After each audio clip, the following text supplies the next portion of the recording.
Bonjour, nous allons voir sur Silae comment procéder à un ajustement du net dans le cas où le maintien du net en cas d'absence est supérieur au net sans absence. En cas d'absence pour maladie, le salarié est indemnisé afin de percevoir un revenu de substitution.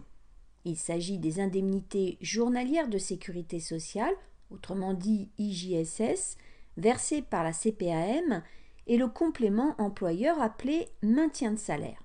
Dans ce cadre, l'ajustement du net a pour objectif de neutraliser certaines incohérences liées à l'exonération de cotisations sociales des IJSS. Ainsi, dans les cas où le maintien du net en cas d'absence est supérieur au net sans absence, ce qui n'est pas logique, il est nécessaire de procéder à un ajustement.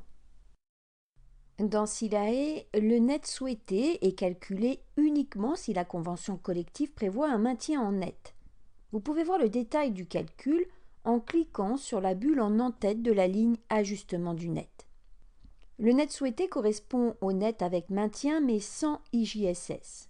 Dans cet exemple, 1216,02 € est le net à payer du bulletin sans IJSS. 404,96 € d'IJSS brut multiplié par 93,30% donne 377,83 € d'IJSS net. On obtient un net souhaité de 838,19 €, soit 1216,02 € moins 377,83 €. L'ajustement du net correspond au brut généré sur le bulletin sans ajustement du net, moins le brut généré sur le bulletin avec ajustement du net.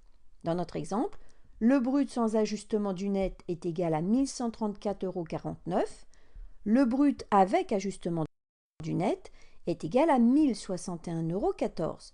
L'ajustement du net est donc de 73,35 €.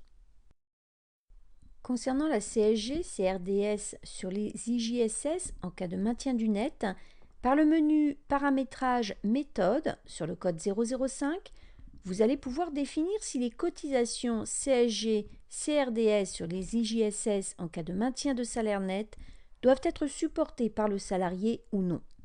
Vous devez saisir, en bas à droite de la fenêtre, la valeur O pour oui, pour que la CSG-CRDS soit laissée à la charge du salarié.